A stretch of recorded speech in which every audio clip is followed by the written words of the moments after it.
એ અમારા મકાનમાં ભાડે રહેતા હતા. ઓકે, એટલે આ ઘર એમનું નથી, ભાડે રહે? હા, એ અમારા મકાનમાં ભાડે રહેતા હતા. અમને બપોરે 3 વાગે પોલીસ સ્ટેશનમાંથી ફોન આવ્યો કે તમે ભાડા કરાર લઈને અહીંયા પહોંચો. ત્યારે અમને ખ્યાલ આવ્યો કે ભાઈ અહીંયા રાત્રે 12 12:30 જેવું થયું હશે. ત્યારે મારામારી સામે 401 વાળા જોડે મારામારી થઈ. એટલે એ લોકોએ પોલીસમાંથી કમ્પ્લેન કરી. એટલે પોલીસ રાત્રે આવ્યા પછી મહાવીરસિંહભાઈ અહીંયા અંદરથી દરવાજો બંધ કરીને પોલીસ આવી એટલે નીચેથી કૂદવા માટે પ્રયાસ કર્યો તો એ કૂદ્યા એવા નીચે. બતાવશો કઈ જગ્યાએથી કૂદ્યા? મિત્રો, તો આપણે એ પણ જોઈ લઈએ, કારણ કે લોકોને એ જાણવામાં ઓલું છે કે ભાઈ કઈ જગ્યાએ આ ઘટના બની હતી, ક્યાંથી તેમણે કૂદકો માર્યો અથવા તો ક્યાંથી તેમણે છલાંગ મારી હતી.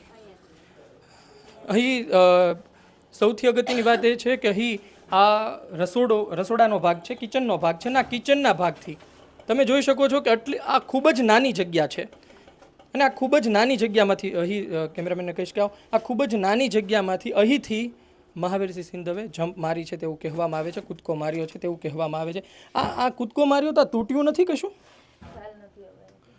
એટલે આ રીતના ઊંચું કરીને જ તેમણે કૂદકો માર્યો હોય તેવું બની શકે? કોઈ કેમેરા નીચે છે કે જેમાં આવી શકે આ ભાગ? નહીં, ખ્યાલ નથી.